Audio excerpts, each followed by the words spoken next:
Welcome back to Veeradi vlogs. ఈరోజు అయితే noodles చేస్తున్నాయి ఇంట్లోనే. దానికి ఏమేమి కావాల్సిన పదార్థాలు తీసుకున్నానో చూపిస్తాను చూడండి. నూడిల్స్ ప్యాకెట్, 2 క్యాబేజీ, 3 క్యారెట్లు, నూడిల్స్ మసాలా బయట తీసుకొచ్చాను.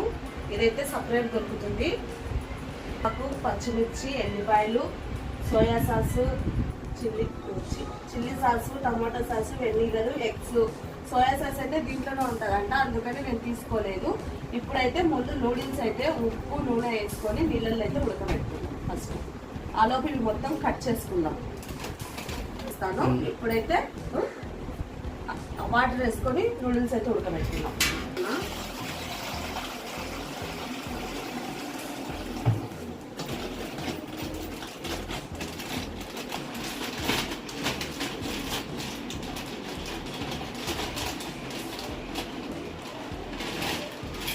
వేసుకున్నాం నూడిల్స్. చాలా రోజులు అయింది ఇంట్లో నూడిల్స్ చేసి, మళ్ళీ ఇప్పుడైతే చేస్తున్నా. 3 అయితే వేసినాను. దీంట్లో మొత్తం 4 వచ్చినాయి. ఇలా 4 వస్తే 3 వేస్తున్నా. 4 వేస్తే బాగుంటుందని స్టవ్ అయితే వెలిగించుకొని దీంట్లో కొద్దిగా ఆయిల్, కొద్దిగా సాల్ట్ అయితే వేసుకున్నాం. కొద్దిగానే సాల్ట్, ఎందుకంటే తర్వాత నూడిల్స్కి అతకకుండా ఉంటాయి, బాగా వస్తాయి. అందుకని ఇంట్లోనే చేసుకుంటాం బెస్ట్. ఎందుకంటే బయట నూనె అన్ని దానిలోకి వాడిన నూనె తెచ్చి నూడిల్స్ కానీ గోపి కానీ చేస్తారు. అందుకనేసి మేము ఇంట్లోనే ట్రై చేసుకుంటున్నాం. అది కాక ఎక్కువ మసాలాలు వేస్తున్నారు కాబట్టి గ్యాస్ ప్రాబ్లం అవుతుంది, పిల్లలకు కడుపు నొప్పి వస్తుంది. అందుకని ఇంట్లోనే ట్రై చేసుకుంటున్నాం. ఈ మధ్య ఎలా చేస్తానో ఏంటో చూపిస్తాను, చూసేయండి.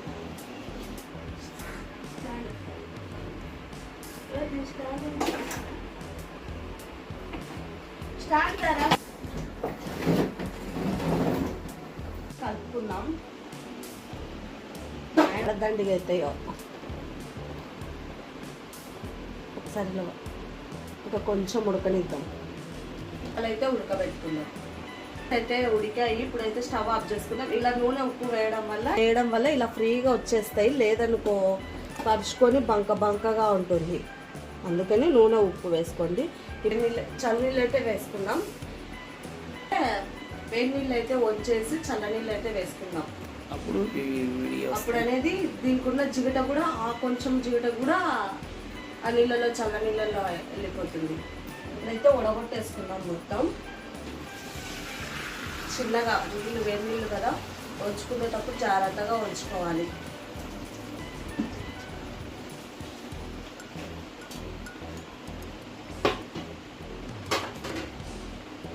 ఇప్పుడైతే కొన్ని చల్లనీళ్ళు అయితే పోసేసుకుందాం. ఇప్పుడైతే కొద్దిగా చల్లనీళ్ళు పోసుకుందాం.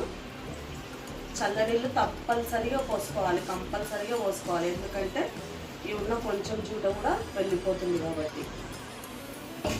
అయితే అన్నీ కట్ చేసుకుందాం. తర్వాత ఓకే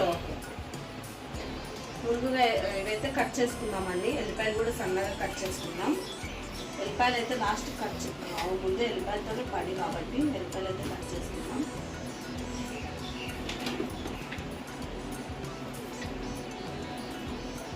అదంతా ఒక పెద్ద ప్రాసెస్. అయితే ఇవి కట్ చేయడమే ఒక పెద్ద ప్రాసెస్. ఎల్లిపాయలు కట్ చేయడమే పెద్ద ప్రాసెస్. సన్నగా కట్ చేయలేదనుకో ఈ పిల్లలు అనేవాళ్ళు తినరు, అందుకు సన్నగా కట్ చేయాలి. అయితే లావుగా వేసేస్తారు, తినరు.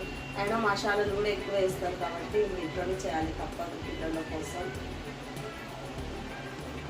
ఇప్పుడైతే ఎగ్ వేయించుకున్నాం. ఫస్ట్ స్టవ్ వెలిగించుకొని ముందు ఎగ్స్ పెట్టుకున్నా. కరివేపాకు, క్యారెట్, పచ్చిమిర్చి, క్యాబేజీ, ఎగ్స్ అయితే పగలగొట్టి వేసుకుందాం. ఇంకా ఉప్పు కారం మామూలే, మేము ఎంత కారం తింటామో అంత వేసుకుంటాం. ముందైతే స్టవ్ అయితే వెలిగించుకొని ఎగ్స్ వేడెక్కిన తర్వాత ఎగ్స్ అయితే పగలగొట్టుకొని వేయించుకుందాం. ఎగ్స్ మొత్తం పగలగొట్టుకొని గిన్నెలో వేసుకున్నాం. ముందే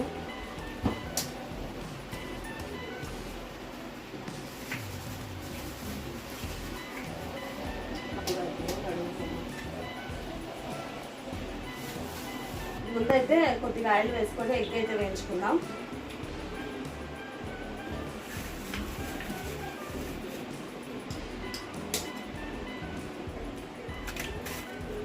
చిన్నగా ఏమన్నా పడింటే జాగ్రత్త చూసుకోండి. ఇక్కడ మనది అవి చూసుకొని తీసుకొని తీసేసేయాలి. లేకుంటే దీంట్లో చిన్న ఎగ్గు పలగొట్టేటప్పుడు ఎగ్గు పైన అది ఉంటుంది కదండి, అది పగిలి దీంట్లో పడుతుంటాయి. చూసుకొని తీసేసి ఎగ్గు కలుపుకోవాలి, అలానే వేసుకోవద్దు. ఇప్పుడైతే ఆయిల్ వేడి,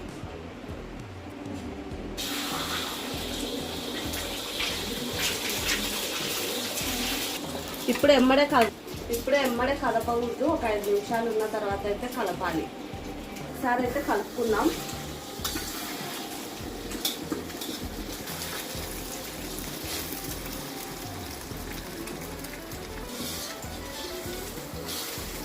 పంతొమ్మిది ఎవరు తప్పకుండా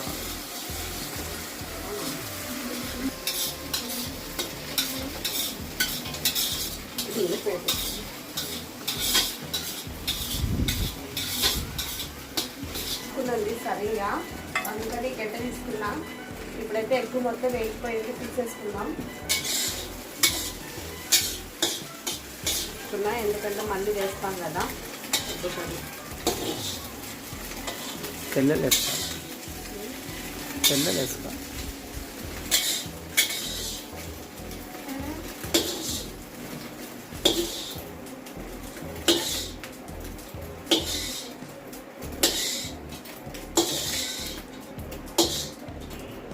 ఎగ్ అయితే తీసి పక్కకు పెట్టా కదా. ఇప్పుడు తగినంత ఆయిల్ వేసుకొని చేసి పెట్టుకున్న వెల్లిపాయలు, కట్ చేసి పెట్టుకున్న వెల్లిపాయలు, ఆయిల్ అయితే వేడెక్కింది. ఎల్లిపాయలు కూడా వేసేసా. అలాగే క్యాబేజీ, క్యారెట్ కూడా వేసేసుకున్నాం.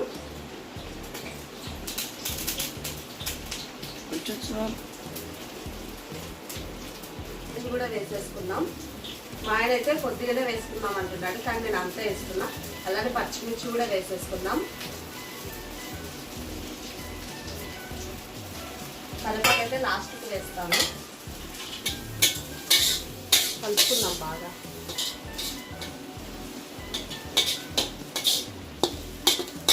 మా వాళ్ళు ఎప్పుడెప్పుడైతే చిల్లీ సాస్ వేసుకుందాం. ఎక్కువ వద్దు, లైట్గా. హోటల్లో అయితే ఎక్కువ వేసేస్తారు కదా, మనం కొద్దిగానే వేసుకున్నాం. వెనిగర్ కొద్దిగా, కొంచెం సాల్ట్ అయితే వేయడం కదా. అలానే టమాటో సాస్,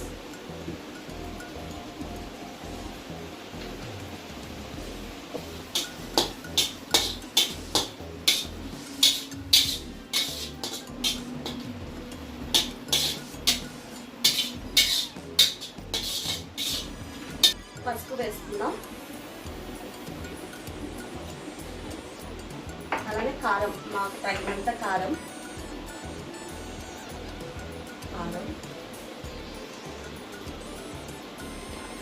వేసుకుందాం. తగినంత, కొంచెం తక్కువైనా పర్లేదు కానీ ఎక్కువ కాకూడదు. ఎందుకంటే తినేటప్పుడు కూడా అడ్జస్ట్ చేసుకోవచ్చు. ఎక్కువ పడింది అనుకో అడ్జస్ట్ చేసుకోలేదు. మసాలా పొట్లు 3 అయితే వేసుకున్నాను నేను. ప్యాకెట్ 5 వచ్చేసాయి, 3 అయితే వేసుకున్నా. మసాలా పొడి అయితే వేసుకున్నాను. మసాలా పొడి అయితే వేసుకున్నాం. కలుపుకుందాం. అన్నీ ఒకసారి వేసాం కదా, ఉప్పు, కారం, మసాలా మొత్తము కలిపేసుకుందాం. అయితే కట్ చేసి వేసుకుందాం. నాకు మసాలా పొడిలోనే వచ్చాయి కాబట్టి నేను సపరేట్ అయితే కొనలేదు. మొన్న గోపి చేశాను కదా, చాలా బాగా అయితే వచ్చింది. నూడిల్స్ చేస్తున్నాం. కొన్ని ఇయర్స్ అయిందిలేండి ఇలా ఇంట్లో చేసుకుంటాను, ఇప్పుడు చేసుకోవడం లేదు. మొత్తం అయితే ఒకసారి కలుపుకుందాం. నూడిల్స్ వేసేసుకుందాం. చూడండి, చల్లగా అయినాయి కదా. ఇలా ఇదిలిస్తే ఇలా పొడి పొడిగా రావాలి నూడిల్స్ అనేటివి. ఇలా విదిలిస్తే పొడి పొడిగా రావాలి. చూడండి ఎలా వస్తున్నాయో.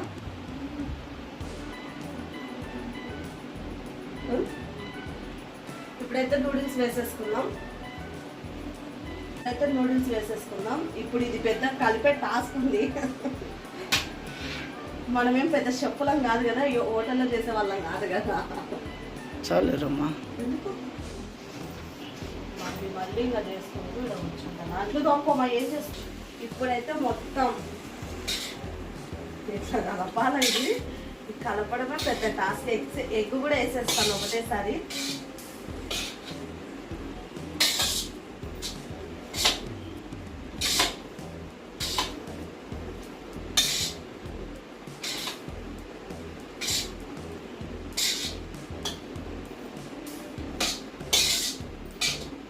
ఎగ్ కూడా వేసేద్దాం. ఎగ్ లాస్ట్ కొంచెం కలుపు, అది బాగా కలపాలా. వేసుకుందాం. అలానే కరివేపాకు కూడా వేసేస్తున్నా.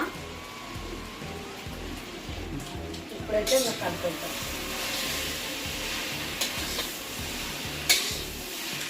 అయినా ఉన్నాడు, ఒకసారి ఆమూల పోతాడు, ఒకసారి స్టూల్ వేసుకొని కూర్చొని వీడియో తీస్తాడు. అయినా మొగోళ్ళు చేసినట్టు మనం చేయలేము, ఎందుకంటే వాళ్ళు కలిపి కొద్దిసేపు నేను కలిపేదంటే నాకు చేయని వస్తుంది. వాళ్ళు ఎంత కష్టపడుతుంటారు బయట. తప్పుగా అనకూడదు ఎవరినైనా.